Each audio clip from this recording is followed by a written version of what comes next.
Um, I don't agree. I understand where you're coming from, but I don't agree with that being desperate, most desperate on the planet, because actually we are viable women in the sense, not so much that, oh, we're the most successful women in everyday life, just on average. I don't think we are,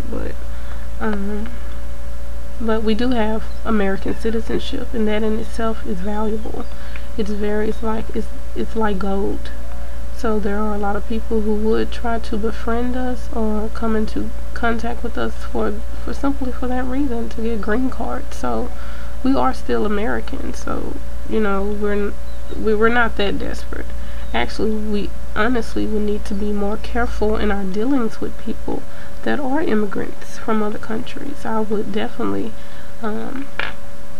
tell it to fellow black women and men as well. Don't be so gullible. Don't be so naive and so intrigued and fascinated by people from other cultures so much, because a lot of times, like this woman coming on here, Ethiopian woman coming here telling, basically spewing all of this stuff, and a lot of it is really getting on the inside of how a lot of them view us. And not just Ethiopian, but Asians, Middle Eastern, a lot of people, not all of them obviously, but I mean a lot of them, come on now, a lot of them do view us this way. So don't be so mesmerized by them and treating them as if they're better than yourself, that we're all the same, all of us bleed red, all of us are going to die one day. And that's the leveling block right there. The fact is that just because you have culture and you know what country comes from and you know your language, doesn't somehow give you immortality. You're still gonna die, so that's what I look at it as.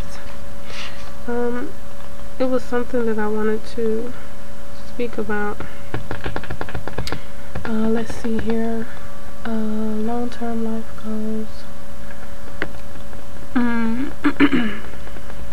Yeah, how you dissected black Americans, how you were speaking about not Jamaicans, which I believe Jamaicans have the Rastafarians, who actually worship Selassie or whoever he is, the Ethiopian man. So, okay.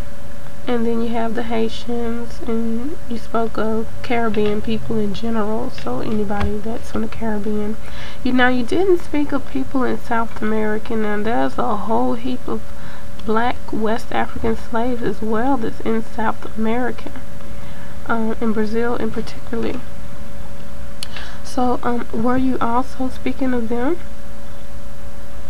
You did not say them. You did say Dominican Republic. I hope because you said I hope you wasn't trying to say because you said Dominican Republic that spoke for all of South America, because Dominicans speak Spanish, because they have more to do with Haiti, to be quite honest, than they do South America. I mean, the only thing that's separating them is a river, from what I understand. So you did speak of that too. So I wanted to know, did you include the blacks that's in South America into the pool with us? They're also descendants of West African slaves as well. Or were you just speaking about black Americans, the only group of people in the world, I believe, that's black, that doesn't have to immigrate to another country? We're the only ones, as far as that I realize, that are not immigrants. You'll never hear of us being first or second generation in another country on that scale. So I guess in a way you're picking on black Americans, and we do have problems, but it seems like you're isolating us away from everyone else for the simple fact that we're not immigrants. And I guess you have a special spot in your plate, in your heart, for immigrants, because you yourself are an immigrant, or your parents were, or whatever. And so that's all I wanted to ask, because it's actually more blacks, West African descendants in South America than they are in North America, mind you. So I guess that's really all I have to say. Not much of what she was saying was really interesting. Me personally, I grew up looking at a lot of Asian movies and it was entertaining, but I've actually made a video myself once before singing a song by Yutada Hikaru, the Japanese sensation that did the did some video, the theme songs for some videos, but I didn't want to be Asian though. I just thought it was cute. I mean, I speak English. I mean, are you gonna make a video about us speaking English? I mean, what the hell? We speak English already. What's the big deal about if some go so far away to Asian cultures and speak Asian culture? I mean, our culture, as you said, we don't have our language and we don't have our culture and we don't know what country we come from. So what's it to you if a black woman in this country decides that she wants to go to Asia or anywhere, Middle East, Africa, and teach English and take on the culture of another? She's already taken on the culture of the white people, the English, the British. I mean, what's the big deal? I mean, really? Also, you didn't really care about black people. You don't care about black people. It's like you wish that somehow that some order will be made to where they have to load us all up on ships or line us up and annihilate all of us and replace us with your kind. I mean, like you feel like we should just be done away with. That, my friend, it's not going to happen. But you can keep on wishing and being hateful.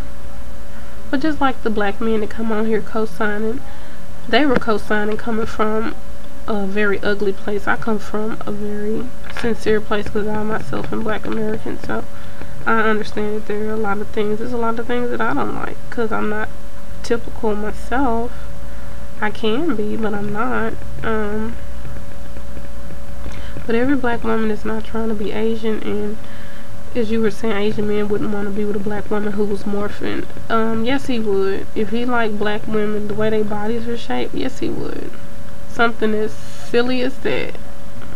Because there's somebody on here named Duck Moose who looks, I mean, in my eyes, she looks like a lot of Japanese women that I've seen.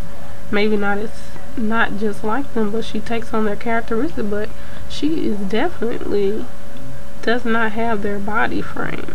So he's probably more attached to that than he is anything else. Alright. That's enough. Probably too much. Goodbye.